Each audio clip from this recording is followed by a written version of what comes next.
അവരുടെപ്പിടിക്കുന്ന വർഗീയ രാഷ്ട്രീയത്തിനും വംശമതരായി എന്നുള്ളതിൻ്റെ ഏറ്റവും പ്രധാനപ്പെട്ട ഡോക്യുമെന്റുകൾ കേരളത്തിൽ വന്നിട്ടുണ്ട്.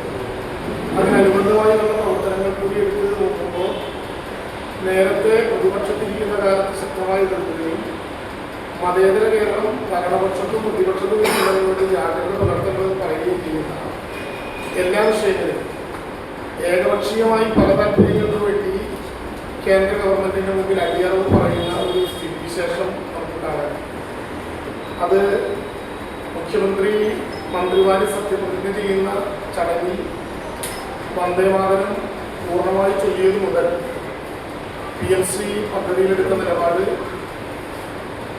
ബഹുമാനപ്പെട്ട ഗവർണറെ കൊണ്ട് ഒരു വരി പോലും കേരളത്തിന് എതിരായി പറയാതെ ബഹുമാനപ്പെട്ട മുഖ്യമന്ത്രി തന്നെ പ്രധാനമന്ത്രിയോട് ആവശ്യപ്പെട്ടതുപോലെ കേരളത്തിന്റെ കടമെടുക്കാനുള്ള പരിധിയും അവകാശങ്ങളും ചോദിച്ചു മേടിക്കൽ പോലും നയപ്രഖ്യാപന പ്രസംഗത്തിൽ ഉൾപ്പെടുത്താതെ ഏറ്റവും അവസാന ബഡ്ജറ്റിലൂടെ സമ്പൂർണ്ണമായിട്ടുള്ള സ്വകാര്യവൽക്കരണത്തിന്റെ വളരെ പ്രസക്തമായ ഭാഗങ്ങൾ എടുത്തു കാണിച്ചുകൊണ്ട് ഉടനീളം ഈ ഗവൺമെന്റിന്റെ യാത്ര കേന്ദ്ര ഗവൺമെന്റിനോട് ഒരു തരത്തിലും യുദ്ധം ചെയ്യാതെ മതന്യൂനപക്ഷങ്ങൾ ആശങ്കപ്പെട്ടതുപോലെ തികച്ചും വർഗീയമായിട്ടുള്ള പരാമർശങ്ങളും പഠനഭാഗങ്ങളും കേരളത്തിലേക്ക് കൊണ്ടുവരാനുള്ള ശ്രമങ്ങളുടെ ഒരു ഭാഗമാണ് എന്ന് കാണുന്നത്. കേരളത്തിലെ മുഖ്യമന്ത്രി തന്നെ നേരിട്ടിടപെടേണ്ട ഗവർണർ ഉദ്യോഗസ്ഥന്മാരെ നേരിട്ട് വിളിച്ച് പദ്ധതികൾ ആസൂത്രണം ചെയ്യുന്ന വിധത്തിൽ ഭരണഘടനയുടെ തന്നെ നിലനിൽപ്പിനെ മാറ്റിമറിക്കുന്ന നിലനിൽക്കുന്ന രീതികളെ മാറ്റിമറിക്കുന്ന നിലപാടുകൾ ഉൾപ്പെടെ എടുത്തു പോകുന്ന ലോക്ഡൗൺ സത്യത്തിൽ ഇപ്പോൾ വലിയ സന്തോഷത്തിലും ആവേശത്തിലുമാണ്. 10 വർഷക്കാലത്തിന് ശേഷം ഏതെങ്കിലും വിധത്തിൽ അഭിപ്രായ വ്യത്യാസങ്ങളില്ലാതെ പോകാൻ പറ്റുന്ന ഒരു ഭരണം കേരളത്തിൽ ഉണ്ടായിരിക്കുന്നു എന്ന സന്തോഷത്തിലാണ് എന്നുള്ളതാണ് ഏറ്റവും പ്രധാനം. വീണ്ടും ഞാൻ ആവർത്തിക്കുന്നത് ബഹുമാനപ്പെട്ട മുഖ്യമന്ത്രിയുടെ അതേ വാചകങ്ങളാണ്. അദ്ദേഹത്തിൻ്റെ വാചകങ്ങൾ കേരളത്തിന് ആവേശം ഉണ്ടാക്കുന്നത് വാക്കാണല്ലോ പ്രധാനം. അതുതന്നെയാണ് കേരളത്തിൽ പ്രതിപക്ഷവും ചോദിക്കുന്നത്. പറഞ്ഞ വാക്ക് ഓർമ്മയുണ്ടായിരിക്കണം എന്നുള്ളതിനെ കുറിച്ച് ഇന്ന് കേരളത്തിൽ രാഷ്ട്രീയ വേദന എല്ലാവരും പ്രത്യേകിച്ച് വിദ്യാഭ്യാസ ശൈലികൾ വലിയൊരു പ്രതിസന്ധിയെ അഭിസംബോധന ചെയ്യുക. PMC വിഷയത്തിൽ സാധാരണ നിലയിൽ നിങ്ങൾ ഉന്നയിക്കാൻ സാധ്യതയുള്ള ഒരു ചോദ്യം ഞാൻ തന്നെ ആദ്യം പറഞ്ഞുകൊണ്ട് ആരംഭിക്കാം. അതുകൊണ്ടാണ് കേരളത്തിലെ ഗവൺമെന്റ് ഒപ്പിട്ടത്. ആ ഗവൺമെന്റ് ആ MOU ഒപ്പിട്ടതിനെ സംബന്ധിച്ച് നവശികാന്തം കമ്മ്യൂണിസ്റ്റ് പാർട്ടി മന്ത്രിമാരായ ഞങ്ങൾ ഉൾപ്പെടെ എതിർക്കുകയും കേരളത്തിലെ ഗവൺമെന്റ് ഈ കരാറിൽ കരാറല്ല MOU സൈൻ ചെയ്തതിൻ്റെ 22 ദിവസത്തിനകം അത് മരവിപ്പിക്കാൻ വേണ്ടിയിട്ടുള്ള നിർദ്ദേശം കേന്ദ്ര ഗവൺമെന്റിന്റെ മുമ്പാകെ കൊടുത്തു. ആദ്യം ബഹുമാനപ്പെട്ട മുഖ്യമന്ത്രി പത്രമാധ്യമങ്ങളുടെ ചോദ്യത്തിൽ പറഞ്ഞത് അങ്ങനെ ഒരു കത്തും കേന്ദ്ര ഗവൺമെന്റ് കൊടുത്തിട്ടില്ല. എന്തൊരു വസ്തുതാവിരുദ്ധമായിട്ടുള്ള നിലപാടാണ് മുഖ്യമന്ത്രി പോലെ എല്ലാ വിവരങ്ങളും അപ്പോൾ വിരവിൽ ലഭിക്കാൻ കഴിയുന്ന ഒരാൾ നടത്തിയത്. സുപ്രീം കോടതിയുടെ മുമ്പാകെ കേന്ദ്ര ഗവൺമെന്റിന്റെ അഭിഭാഷകൻ അവതരിപ്പിച്ചിട്ടുള്ള സത്യവാങ്മൂലത്തിൽ പറയുന്ന പ്രസക്തമായ ഒരു കാര്യം ഇവിടെ കണ്ടിട്ടുണ്ടാകും. അതിൻ്റെ അനക്ഷർ 1 കൊടുത്തിട്ടുള്ള 114 മുതൽ 22 വരെയുള്ള പേജുകളിൽ അനക്ഷർ 1 കൊടുത്തിട്ടുള്ള സാധനങ്ങൾ ചൂണ്ടിക്കാണിച്ചുകൊണ്ട് കേന്ദ്ര ഗവൺമെന്റ് സുപ്രീം കോടതിയോട് പറയുന്നത് thereafter by the letter dated 12/11/2025 informed that the implementation of the MOU had been kept in abeyance pending submission of the committee report. ഈ കേരളത്തിലെ ഗവൺമെന്റ് 12/11/2025 MOU സൈൻ ചെയ്തു എന്ന് പറയുന്നതിന്റെ 22 ദിവസത്തിനകത്ത് മെമ്മോറാണ്ടം ഓഫ് അണ്ടർസ്റ്റാൻഡിങ്ങിന്റെ 15ാമത് കാര്യമായി 30 ദിവസത്തിനകം കേന്ദ്ര ഗവൺമെന്റ് ഇത് തീരുമാനിക്കാം. ഇതുമായി ബന്ധപ്പെട്ട ഒപ്പിട്ടതിനെ സംബന്ധിച്ച് അല്ലെങ്കിൽ ഈ അഗ്രിമെന്റിനെ സംബന്ധിച്ച് MOU സംബന്ധിച്ച് തീരുമാനിക്കാം എന്ന ഇരിക്ക് 22 ദിവസത്തിനുള്ളിൽ കേരളത്തിലെ ഗവൺമെന്റ് ഇത് കേന്ദ്ര ഗവൺമെന്റ് അറിയിച്ചു. അങ്ങനെ ഉണ്ടായില്ല എന്ന് പറയുന്നത് വസ്തുതാപരമായ മിസ്റ്റേക്കാണ്. എന്ന് മാത്രമല്ല അതിനകത്ത് കൃത്യമായി പറയുന്നുണ്ട് കേരളം ആവശ്യപ്പെട്ടതനുസരിച്ച് കൂടി സെലക്ഷൻ ഓഫ് സ്കൂൾസിന്റെ 8ാമത്തെ ഫേസ് 27/1/2026 തന്നെ ആരംഭിച്ചു. That the PMC portal was again opened on 27/1/2026 for the state of Kerala for selection of school in 8th phase. However, the state of Kerala did not apply for school selection of PMC portal. Kerala അങ്ങനെ പോർട്ടലിലൂടെ ആ പോർട്ടലിൽ അവരാരംഭിച്ച portal entry ചെയ്യുകയോ ഏതെങ്കിലും സ്കൂളുകളുടെ പേര് കൊടുക്കുകയോ ചെയ്തിട്ടില്ല. ഇനിയും പറയുന്നുണ്ട് 15ാമത്തെ പാരഗ്രാഫായി ഈ കേന്ദ്ര ഗവൺമെന്റിന് മുമ്പാകെ സമർപ്പിച്ചിട്ടുള്ള അല്ല സുപ്രീം കോടതിക്ക് മുമ്പാകെ കേന്ദ്ര ഗവൺമെന്റ് സമർപ്പിച്ചിട്ടുള്ള കാര്യത്തിൽ പറയുന്നു, it is respectfully submitted that the above action of the state of Kerala reflect reluctance to implement NEP 2020.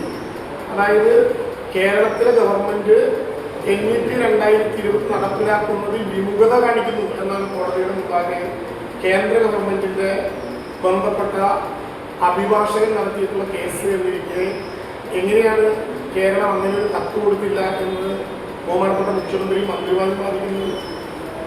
ഇപ്പോൾ ഇന്ന് വളരെ വിചിത്രമായിട്ടുള്ളൊരു ഭാഗം രാവിലെ ചില ചാനലുകളിൽ ബഹുമാനപ്പെട്ട വിദ്യാഭ്യാസ മന്ത്രി നടത്തിയതായി പറയുന്നു. അത് MOU ഒപ്പിട്ടതിന് ശേഷം പിൻവാങ്ങാൻ കഴിയും. MOU ഒപ്പിട്ടതല്ലാതെ ഒരു പ്രോസസ് ഏതെങ്കിലും വിധത്തിൽ കേരളം ആരംഭിച്ചിട്ടുണ്ട്. തുടങ്ങാത്തൊരു പദ്ധതിയിൽ നിന്ന് എന്തിനാണ് പിൻവലിയുന്നത്?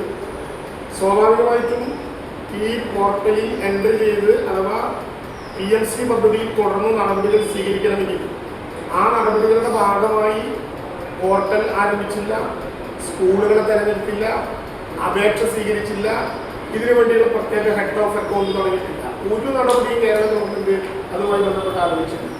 പിന്നെ എന്താണ് ഈ പദ്ധതി മുന്നോട്ട് കൊണ്ടുപോകണമെന്ന് ഇപ്പോൾ ഇത്ര ശാഠ്യം പിടിക്കാൻ കേന്ദ്ര ഗവൺമെന്റ് ഇപ്പോൾ ആവശ്യപ്പെട്ടു? ഗവൺമെന്റ് പറയട്ടെ, ഒക്ടോബർ 20-ാം തീയതി ഒപ്പിട്ടു എന്ന് പറയുന്ന ഒരു MOU നവംബർ മാസം 12-ാം തീയതി ഞങ്ങൾ ക്യാപ്റ്റൻ അബേൻസ് വെക്കുകയാണ്. മന്ത്രിസഭ ഉപസമിതിയുടെ പരിശോധന വേണമെന്ന് ഞങ്ങൾ ആഗ്രഹിച്ചുകൊണ്ട് ഞങ്ങളിപ്പോൾ മുന്നോട്ട് പോകുന്നില്ല എന്ന് ബോധ്യപ്പെടുത്താൻ ക്യാപ്റ്റൻ അബേൻസിൽ വെക്കണം എന്ന് പറഞ്ഞ ഒരു പദ്ധതി നവംബർ, ഡിസംബർ, ജനുവരി, ഫെബ്രുവരി, മാർച്ച്, ഏപ്രിൽ, മെയ് ഈ 7 മാസക്കാലവും ഇത് ആരംഭിക്കണം എന്ന് ഏതെങ്കിലും വിധത്തിൽ കേരളത്തിലെ ഗവൺമെന്റിനോട് സമ്മർദ്ദം ചെലുത്തിയിട്ടുണ്ടോ കേന്ദ്ര ഗവൺമെന്റ്?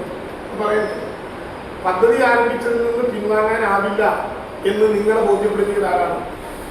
MOU ഒപ്പിട്ടാൻ MOUവിന്റെ ഭാഗമായി ആരംഭിക്കേണ്ട തുടർ നടപടികളിൽ ഒരു സ്റ്റെപ്പ് പോലും കേരള ഗവൺമെന്റ് വെച്ചിട്ടില്ല. എങ്ങനെയാണ് ഈ പണം ലഭ്യമാകുന്നത്? ഇപ്പോൾ ആളുകൾക്കൊക്കെ അറിയാവുന്ന ഒരു കാര്യം, കൺട്രോളർ ജനറൽ ഓഫ് അക്കൗണ്ടന്റിന്റെ മിനിസ്ട്രി ഓഫ് ഫിനാൻസിന്റെ നേതൃത്വത്തിലുള്ള പബ്ലിക് ഫിനാൻസ് മാനേജ്മെന്റ് സിസ്റ്റത്തിലാണ് കേന്ദ്ര ഗവൺമെന്റ് കേരളത്തിന് സംസ്ഥാനങ്ങൾക്ക് തരാനുള്ള എല്ലാ പണവും കൊടുക്കുക. ചുരുക്കപ്പേരിൽ PFMS എന്ന് പറയും, public finance management system. Public finance management സിസ്റ്റത്തിൽ PMC മാത്രമല്ല, ഈ മാച്ചിങ് ഗ്രാന്റ് വെക്കേണ്ട ഏതൊരു പദ്ധതിക്കും കേന്ദ്ര ഗവൺമെന്റ് പണമെന്നും നമുക്കത് വെറുതെ സ്വീകരിച്ചു പോകാൻ. PMC പദ്ധതിയിൽ 60% പണം കേന്ദ്ര ഗവൺമെന്റും 40% പണം സംസ്ഥാന ഗവൺമെന്റുമാണ്. സംസ്ഥാന ഗവൺമെന്റിന്റെ 40% ചെലവഴിച്ചു അല്ലെങ്കിൽ ആ അക്കൗണ്ടിൽ വന്നു എന്ന് ബോധ്യപ്പെടാതെ 60% പണം കേന്ദ്രം തരില്ല ഈ പദ്ധതിക്ക് വേണ്ടി. അങ്ങനെ പണം ഇട്ടാൽ തന്നെ നമ്മുടെ പങ്ക് ചെലവഴിക്കാതെ ഉപയോഗിക്കാനും പറ്റില്ല. മാച്ചിങ് ഗ്രാന്റിന്റെ പ്രത്യേകത കേന്ദ്രം കൊടുക്കുന്ന ഒരു പണമാണെങ്കിൽ നേരിട്ട് അവർക്ക് അതിലേക്ക് തരാം. ഒരു യൂട്ടിലിറ്റി സർട്ടിഫിക്കറ്റ് ഹാജരാക്കാതെ നമ്മൾ ഇതുമായി ബന്ധപ്പെട്ട് ഒരുമിച്ച് ഒരു അഗ്രിമെന്റ് നടത്തുമ്പോൾ അഗ്രിമെന്റിന്റെ 2ാം കക്ഷി നടത്തേണ്ട പ്രവർത്തനങ്ങൾ നടത്താതെ കേന്ദ്ര ഗവൺമെന്റ് എങ്ങനെയാണ് പണം തരിക? എത്ര ശുദ്ധമായിട്ടുള്ള കളവാണ് ഈ കാര്യത്തിൽ പറഞ്ഞുകൊണ്ടിരിക്കുന്നത്. PMC പദ്ധതിക്ക് ഇപ്പോൾ വന്നതുകൊണ്ട് എന്താണ് മെച്ചമുണ്ടാകാൻ പോകുന്നത്? 2022 മുതൽ 2027 വരെയാണ് ഈ പദ്ധതിയുടെ നിലനിൽപ്പ്. അങ്ങനെ പറഞ്ഞാൽ ഈ സാമ്പത്തിക വർഷം കൂടി 12,600 സ്കൂളുകൾ പൊതുവിദ്യാഭ്യാസ മേഖലയിൽ ആകെയുള്ള കേരളത്തിൽ 265 സ്കൂളുകൾ മാത്രമാണ് ഈ പദ്ധതി ലഭ്യമായാൽ തന്നെ അത് കിട്ടുക. അങ്ങനെ ലഭ്യമായാലോ ഇപ്പോൾ നമ്മൾ ഈ പ്രധാനമന്ത്രിയുടെ ആവാസ് യോജനയിൽ വീട് കഴിയുന്നത് പോലെ അവർ കൊടുക്കുന്ന എല്ലാ ചിത്ര ഭംഗികളോടും കൂടിയിട്ടുള്ള കവറുണ്ടാക്കി NEPയുടെ ഷോക്കേസായി PMC സ്കൂളുകൾ മാറ്റണം എന്ന അർത്ഥശങ്കയ്ക്കിടയില്ലാത്തവരെ ബോധ്യപ്പെടുത്തുകയാണ്. എത്ര കാശങ്ങളൊക്കെ കിട്ടുക? 1,10,00,000. 1,10,00,000ത്തിൽ 60% കേന്ദ്ര ഗവൺമെന്റ് കഴിഞ്ഞാൽ 40% നമ്മളാണ്. 65 ലക്ഷമാണ് ആദ്യം കിട്ടുക. 65 ലക്ഷം ഇനി ഒപ്പിട്ടാൽ കിട്ടുമോ? കിട്ടില്ല. ഇനി ഒപ്പിട്ടാൽ കിട്ടുക ആ 65 ലക്ഷത്തിന്റെ 5ാമത്തെ വർഷത്തിന്റെ വീട് മാത്രമാണ്. ഒരു 14 ലക്ഷം രൂപ അല്ലെങ്കിൽ ഒരു 10 ലക്ഷം രൂപ ഏറ്റവും കൂടിയാൽ ഈ വർഷത്തിൽ ഒപ്പിട്ടാൽ തന്നെ കിട്ടും. അപ്പോൾ പറയുന്ന മറ്റൊരു കാര്യം, PMC പദ്ധതിയിൽ ഒപ്പിട്ടില്ലെങ്കിൽ സർവശിക്ഷ കേരളയുടെ പണം തരില്ല എന്ന് പറയും. അതിനെതിരെ ആരംഭിക്കേണ്ടത് യഥാർത്ഥത്തിലൊരു യുദ്ധമാണ്. കേരളത്തിൽ ഞങ്ങൾ ഭരണപക്ഷത്തും ഇപ്പോൾ ഇപ്പോഴുള്ള പക്ഷം പ്രതിപക്ഷത്തുമായിരിക്കുമ്പോൾ പറഞ്ഞതൊക്കെ ഓർക്കണമെന്ന് എന്ന് പറയുന്നില്ല. ഇപ്പൊ പറഞ്ഞവരൊക്കെ തിരിച്ചു പറയാം. ഒരു മന്ത്രി തന്നെ പറഞ്ഞു, പ്രതിപക്ഷത്തിരിക്കുമ്പോൾ പറഞ്ഞതൊക്കെ ഭരണപക്ഷത്തിരിക്കുമ്പോൾ ചോദിക്കുന്നത് മര്യാദകേടാണെന്നൊരു പത്രമാധ്യമ സുഹൃത്തുക്കൾ പറഞ്ഞു. ഞങ്ങൾ മര്യാദയുള്ളവരാണ്. നേരത്തെ തെറ്റായ ഒരു നടപടി എടുത്തപ്പോൾ ആ നടപടി തെറ്റാണെന്ന് ചൂണ്ടിക്കാണിച്ച് ആ നടപടിയിൽ ഒപ്പിട്ട് 8 മാസം വരെ ഈ പദ്ധതി നടപ്പിലാക്കാതെ കേരളത്തിന് മുന്നോട്ട് പോകാമെങ്കിൽ പിന്നെ ഈ വരുന്ന 6 മാസമോ 7 മാസമോ ബാക്കിയുള്ള അധ്യയന വർഷം കൂടി ഈ പദ്ധതി നടപ്പിലാക്കിയില്ലെങ്കിൽ കേന്ദ്ര ഗവൺമെന്റ് കേരളത്തെ സാധാരണ സ്കൂൾ കുട്ടികളൊക്കെ മാഷന്മാരൊക്കെ പറയുന്ന പോലെ പേര് വെട്ടുന്നു. ഫെഡറൽ സ്റ്റേറ്റിൽ കേരളത്തിന്റെ പേരങ്ങ് വെട്ടിക്കളയും. ഇനി കേരളത്തിന് തരണ്ട, ഒന്നും തരില്ല എന്ന് പറയും. പറഞ്ഞാൽ നമ്മൾ പോരടിക്കട്ടെ. ഇപ്പോൾ നമ്മൾ ധവളപത്രത്തിലൂടെ 5 ലക്ഷം കോടി രൂപ പറഞ്ഞത് ആരെങ്കിലും ശ്രദ്ധിച്ചോ എന്ന് എനിക്കറിയില്ല. ആ 5 ലക്ഷം കോടിയിൽ 1,23,00,000 രൂപ കേരളത്തിന്റെ ട്രഷറികളിലുള്ള സാധാരണക്കാരുടെ നിക്ഷേപമാണ്. അക്കൗണ്ടൻസിയുടെ കണക്കനുസരിച്ച് ഒരു നിക്ഷേപം ട്രഷറിയിൽ വന്നാൽ അതൊരു ലൈബിലിറ്റിയാണ്. എപ്പോഴെങ്കിലും തിരിച്ചു കൊടുക്കേണ്ടി വരും എന്നുള്ളത് കൊണ്ട് ലൈബിലിറ്റിയാണ്. അക്കൗണ്ടൻസി കണക്ക് പൊതുകാര്യസ്ഥിതി ഉണ്ടാകില്ല. 1,23,00,000 രൂപ കേരളത്തിന്റെ ട്രഷറിയിൽ പോസ്റ്റ് ഓഫീസ് കുറി അങ്ങനെ തുടങ്ങുന്ന ചെറുതും വലുതുമായിട്ടുള്ള നിക്ഷേപങ്ങളിലൂടെ കേരളത്തിൽ ഇരിക്കുന്നതിന് കേരളത്തിന്റെ ലൈബിലിറ്റി ആയി കണ്ട. അങ്ങനെയാണ് അക്കൗണ്ടൻസിൽ അങ്ങനെയാണ്. പിന്നെ പണം അടച്ചാൽ അത് ലൈബിലിറ്റിയും കൊടുത്താൽ അസറ്റ്. അങ്ങനെ പൊതു ധനകാര്യ സംവിധാനത്തെ കാണാൻ പറ്റില്ല. കേന്ദ്ര ഗവൺമെന്റിന്റെ അവഗണനയ്ക്കെതിരായി കേരളം സുപ്രീം കോടതിയുടെ ഭരണഘടനാ ബെഞ്ചിന്റെ മുമ്പിൽ കൊടുത്ത കേസുകളൊന്നും ഇത് കേരളത്തിലെ കടമായി കണക്ക് കൂട്ടരുത് എന്നാണ് കേരളത്തിന്റെ ആവശ്യമാണ്. യഥാർത്ഥത്തിൽ സ്വകാര്യവൽക്കരണ നയങ്ങൾക്ക് ഓശാന പാടുക എന്ന ലക്ഷ്യം കൂടി വെച്ചുകൊണ്ട് അവതരിപ്പിച്ച ധവളപത്രത്തിലൂടെ അതും വളരെ ഭീകരമായി മറികടന്ന് ഭരണഘടനാ ബെഞ്ചിന്റെ മുമ്പിലിരിക്കുന്ന ഒരു കേസിനെ ദുർബലപ്പെടുത്താനുള്ള സ്ഥിതിവിശേഷമാണ് ഇപ്പോൾ നമുക്ക് കാണാൻ കഴിയും.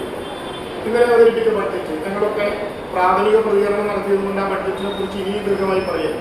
പക്ഷെ വളരെ ഗൗരവമായി കേരളം കാണേണ്ട ഒരു കാര്യം, ഭൂപരിഷ്കരണ നിയമത്തിന്റെ 2.0 നടപ്പിലാക്കാൻ ഞങ്ങൾ തീരുമാനിക്കുന്നു എന്ന് അർത്ഥശങ്കയ്ക്കിടയില്ലാത്ത വിധം പ്രഖ്യാപിച്ചു. ഇതിൽ പറയുന്ന വാക്ക് തന്നെ ഭൂനിയമങ്ങൾ പരിശോധിക്കുകയും കാലാവസ്ഥമായ മാറ്റങ്ങൾ ആവശ്യമായി പരിഷ്കരിക്കുകയും ഭൂപരിഷ്കരണം 2.0 പരിഷ്കരിക്കുകയും ചെയ്യും. വാണിജ്യ സംരംഭങ്ങൾക്കായി ഭൂമി പരിവർത്തനം ചെയ്യുന്ന പ്രക്രിയ വേഗത്തിലാക്കും. വലിയ പദ്ധതികൾക്കായി ലാൻഡ് പൂളിംഗ് ഫ്രെയിംവർക്ക് അവതരിപ്പിക്കും. യഥാർത്ഥത്തിൽ ഭൂപരിഷ്കരണ നിയമം 50 വർഷം പിന്നിട്ടതുകൊണ്ട് അത് ഒരു വിശുദ്ധ പശുവാണെന്നോ ആർക്കെങ്കിലും വിചാരണയ്ക്ക് വിധേയമാകാൻ പാടില്ലാത്ത ഒന്നാണെന്നോ പുതിയ കാലത്തിനനുസരിച്ച പുനർവായനയ്ക്ക് വിധേയമാക്കേണ്ടതില്ല എന്ന അഭിപ്രായം ഞാനും പറയുന്നില്ല, ഒരാളോട് പറയുന്നില്ല. നമുക്ക് വേണ്ടി വരും ചില കാര്യങ്ങൾ. എന്നാൽ ഭൂപരിഷ്കരണ നിയമത്തിന്റെ അടിസ്ഥാനപരമായ ലക്ഷ്യം എന്തായിരുന്നു? അവിടെ തോട്ടത്തിന് കൊടുത്ത എക്സംഷൻ എങ്ങനെയാണ് ഉണ്ടായത്? 81 ആണ് എക്സംഷൻ കൊടുക്കുന്നത്. അതായത് അന്നത്തെ കാലത്ത് 15 സ്റ്റാൻഡേർഡ് ഏക്കറിൽ കൂടുതൽ ഭൂമി ഉണ്ടെങ്കിൽ ആ ഭൂമി ഭൂപരിഷ്കരണ നിയമത്തിന്റെ ഭാഗമായി ഏറ്റെടുത്ത് സാധാരണക്കാരായ മനുഷ്യർക്ക് കൊടുക്കും. അങ്ങനെ കൊടുക്കുന്നതിൽ നിന്ന് 81-ാം വകുപ്പ് പ്രകാരം ഇളവ് കൊടുക്കുന്ന ചില സംഭവങ്ങളുണ്ട്. അത് തോട്ടങ്ങൾ മാത്രമല്ല, വളരെ വ്യാപകമായിട്ടുണ്ട്. സർക്കാരിന്റെ ഭൂമി, സഹകരണ സ്ഥാപനങ്ങളുടെ ഭൂമി, ഫാക്ടറികൾ, ഹൗസ് സൈറ്റ്, ആരാധനാലയങ്ങൾ, വാണിജ്യ സ്ഥലങ്ങൾ, ഓരോ കാര്യങ്ങൾക്കും ഓരോന്നായി കൊടുക്കുന്നുണ്ട്. അതിൽ 81E പ്രകാരമാണ്. ഇങ്ങനെ ആരംഭിച്ചാൽ 7 മുതൽ T വരെ 81ന്റെ എക്സംഷനുകളാണ്. അതിൽ 81E പ്രകാരം നമ്മൾ ഇളവ് കൊടുത്തതാണ് തോട്ടങ്ങൾ. യഥാർത്ഥത്തിൽ ആ തോട്ടങ്ങളുടെ ഭൂമി ഏറ്റവും പ്രധാനപ്പെട്ട നാണ്യവിളകൾ ഉത്പാദിപ്പിക്കുന്ന സ്ഥലമായതുകൊണ്ടാണ് അന്ന് ആ ഭൂമി ആരാണോ ഉടമസ്ഥൻ അവൻ ഉപയോഗിക്കാനുള്ള അവസരം നിയമപ്രധാനത്തിൽ കൊടുക്കുന്നത്. അല്ലാതെ അന്ന് ഈ തോട്ടഭൂമിക്ക് പകരം 50 ഏക്കർ നെൽപ്പാടമായിരുന്നെങ്കിൽ സർക്കാർ ഏറ്റെടുക്കില്ല. സാധാരണ പറമ്പാണെങ്കിൽ സർക്കാർ ഏറ്റെടുക്കില്ല. ഇത് പ്ലാന്റേഷൻ നാണ്യവിളകൾ കേരളത്തിന് കേന്ദ്ര പണവും വിദേശ നാണ്യവും നേടിത്തരുന്ന ഒരു ഇനമായതുകൊണ്ടും തൊഴിലാളികളുടെ തൊഴിൽ സംരക്ഷിക്കുക എന്ന ലക്ഷ്യം വെച്ചുകൊണ്ടും അന്ന് നാം പ്ലാന്റേഷനുകൾ കൊടുത്തു. ആ പ്ലാന്റേഷനുകളിലേക്ക് കയറാൻ പോകണം. ആ പ്ലാന്റേഷനുകളിലേക്ക് കയറുന്നത് വൈവിധ്യവൽക്കരണത്തിനല്ല. അത് പ്രത്യേകം ശ്രദ്ധിക്കണം. കൃഷി ഉൽപ്പന്നങ്ങളുടെ വൈവിധ്യവൽക്കരണമല്ല, വാണിജ്യ ആവശ്യങ്ങൾക്ക് വേണ്ടി. ഇപ്പോൾ സാധാരണ നിലയിൽ ഒരു തോട്ടം മുറിച്ചു കൊടുത്താൽ 50 ഏക്കറുള്ള ഒരു തോട്ടത്തിന് എക്സംഷൻ കിട്ടിയത് 5 ഏക്കർ മുറിച്ച് ഒരാൾക്ക് കൊടുത്താൽ ആ മുറിക്കപ്പെട്ട 5 ഏക്കർ ഭൂമി അയാളുടെ ആർജിത സ്വത്തിന്റെ ഭാഗമായി മാറും എന്നാണ് നിയമം. അതായത് 15 ഏക്കർ എനിക്ക് സൂക്ഷിച്ചു വയ്ക്കാം, 50 ഏക്കർ എനിക്ക് എക്സിബിഷൻ കിട്ടിയത് പ്ലാന്റേഷൻ ആയതുകൊണ്ടാണ്. ആ പ്ലാന്റേഷനെ 5 ഏക്കർ വക മാറ്റിയോ തരം മാറ്റിയോ ഓട്ടോമാറ്റിക്കോ ഒരാൾക്ക് കൊടുക്കാം. അതല്ലാതെ മറ്റൊരാവശ്യത്തിന് കൊടുത്താൽ എൻ്റെ കയ്യിലുള്ള ഭൂമിയുടെ അളവ് 20 ഏക്കറയാകും. ആ ബാക്കി 5 ഏക്കർ താലൂക്ക് ലാൻഡ് ബോർഡുകൾ വഴി അത് ഗവൺമെന്റിന്റെ സ്വന്തമാവും. പിന്നെ ഗവൺമെന്റ് എന്ത് ചെയ്യും? ഇത് കേരളത്തിൽ കഴിഞ്ഞ കുറെ കാലങ്ങളായി തോട്ടഭൂമി മുറിച്ചു വിറ്റ് നിയമപരമായി സ്ഥിരീകരിക്കാൻ പറ്റാത്ത ആളുകൾക്ക് ആ ഭൂമി സ്ഥിരീകരിക്കാൻ വേണ്ടി കൊടുക്കുന്ന വലിയ കച്ചവടത്തിന്റെ വഴിയൊരുക്കലാണ് എന്ന് വളരെ ഗൗരവമായി നാം കാണേണ്ടതുണ്ട്. ഞാൻ വിശദാംശങ്ങളൊന്നും പറയുന്നില്ല. യഥാർത്ഥത്തിൽ കേരളത്തിലെ ഭൂമി അർഹതപ്പെട്ട ഇനിയും നമ്മളൊരു 4.5 ലക്ഷം ഭൂമി കൊടുത്ത കാലത്ത് മന്ത്രിയായിരിക്കാൻ അവസരം കിട്ടിയ ഒരാളാണ്. പല നിയമങ്ങളിലും മാറ്റം വരുത്തിയിട്ടുണ്ട്. സാധാരണ മനുഷ്യന് ഭൂമി കൊടുക്കാൻ ഇനിയും നാട്ടിലെ കുടിയേറ്റക്കാരനോ ഭൂരഹിതരായ മനുഷ്യനോ ഭൂമി കൊടുക്കാൻ ഏത് നിയമനിർമ്മാണത്തെയും മനസ്സ് തുറന്ന് പിന്തുണയ്ക്കും. ഒരു പ്രയാസം ഉണ്ടാവില്ല. ഞങ്ങൾക്ക് ചെയ്യാൻ പറ്റാത്തത് എന്ന പ്രശ്നം ഉണ്ടാവില്ല. റവന്യൂ വകുപ്പിനും ഗവൺമെന്റിനും സമ്പൂർണ്ണമായ പിന്തുണയായിരിക്കും. പക്ഷെ കയ്യേറ്റക്കാർക്കും അനധികൃതമായ ഭൂമി കച്ചവടം നടത്തുന്നവർക്കും ഈ കേരളത്തിലെ പുതിയ വസ്തുക്കളുടെ റിയൽ എസ്റ്റേറ്റ് മാഫിയ എന്ന് തീരുമാനിച്ചവർക്കും ഇങ്ങനെ ഭൂമി വിൽപ്പനയ്ക്ക് വെക്കാവുന്ന ഒന്നായി നമ്മൾ മാറരുത്. ഞാൻ ചുരുങ്ങിയവർക്ക് അവസാനിക്കുകയാണ് എന്ന് കാണേണ്ടി വരും. അതിനെ വളരെ ഗൗരവമായി ആളുകൾക്ക് കാണേണ്ടി വരും. കാരണം തരം മാറ്റും തോട്ടങ്ങൾ എന്ന് വളരെ കൃത്യമായി രേഖപ്പെടുത്തുക. കേരളത്തിൽ പുതിയ സ്വകാര്യ നിക്ഷേപം വരുന്നതിന് നമ്മളെതിരാണോ? വ്യവസായം വരുന്നതിനെതിരാണോ? പക്ഷെ കേരളത്തിന്റെ നിലനിൽക്കുന്ന ഒരു സിസ്റ്റത്തെ മാറ്റുമ്പോൾ ആഴത്തിലുള്ള പഠനങ്ങൾക്കും അതുണ്ടാക്കുന്ന സാമൂഹിക പ്രത്യാഘാതങ്ങൾക്കും എന്തായിരിക്കണം എന്ന് പഠിക്കാൻ തയ്യാറാകാതെ ഒരു അന്വേഷണം പോലും വയ്ക്കാതെ നേരെ പ്രഖ്യാപിക്കുക. ഏതെങ്കിലും വിധത്തിൽ നേരത്തെ ബഹുമാനപ്പെട്ട മുഖ്യമന്ത്രി നേരത്തെ പറഞ്ഞു കഴിഞ്ഞാൽ ഒരു ജുഡീഷ്യൽ ബോഡി വയ്ക്കാൻ പോകും. ഇപ്പൊ അതല്ല, നേരെ ഞങ്ങളത് തരം മാറ്റാൻ പോകുക എന്നുള്ള പ്രഖ്യാപനം നടത്തുക. ഇത് യഥാർത്ഥത്തിൽ കേരളത്തിൽ കഴിഞ്ഞ 3 ഡോക്യുമെന്റുകളിൽ ഇത് പ്രദർശിപ്പിക്കാം. ഒന്ന്, കേരളത്തിലെ ബഹുമാനപ്പെട്ട മുഖ്യമന്ത്രി ഗവർണർ അവതരിപ്പിച്ച നയപ്രഖ്യാപന പ്രസംഗം, അതിൽ ഇതിന്റെ സൂചനകളുണ്ട്. പിന്നെ കേരളത്തിൽ ഇനി ഒരു ക്ഷേമ പദ്ധതിയും ഞങ്ങൾ നടപ്പിലാക്കാൻ പാടില്ല. കാരണം 5 ലക്ഷത്തിന്റെ കടമുള്ള സംസ്ഥാനമാണ് കേരളം എന്ന് തിരിച്ചു കാണിച്ച് എളുപ്പം സ്വകാര്യവൽക്കരണത്തിലേക്കും ഭൂമി കച്ചവടത്തിലേക്കും കേരളത്തെ കൊണ്ടുപോകാൻ പറ്റുന്ന ഒരു നയമായി ഇതിനെ മാറുന്നു എന്ന ഗുരുതരാവസ്ഥ കാണേണ്ടതുണ്ട്. ഇപ്പോൾ വളരെ എളുപ്പം പ്രഖ്യാപിച്ചല്ലോ, റയർ എർത്ത് ഇടനാഴി കേന്ദ്ര ഗവൺമെന്റ് പ്രഖ്യാപിച്ചതാണ്. ഒറീസ, കേരളം, ആന്ധ്രാപ്രദേശിനെ കേന്ദ്രീകരിച്ചുകൊണ്ടൊരു റയർ എർത്ത് ഇടനാഴി. അതേ മോഡലിൽ തന്നെ കേരളത്തിന്റെ തീരത്തിന്റെ ധാതു ഖനനത്തിന് ഏറ്റവും അനിവാര്യമായ പൊതുമേഖലയ്ക്ക് പകരം സ്വകാര്യ മേഖലയെ കൊണ്ടുവരാൻ പറ്റുന്ന വിധത്തിൽ റയർ എർത്ത് ഇടനാഴിക്ക് സമാന്തരമായി കൊണ്ടുവരുന്ന rare earth critical mineral corridor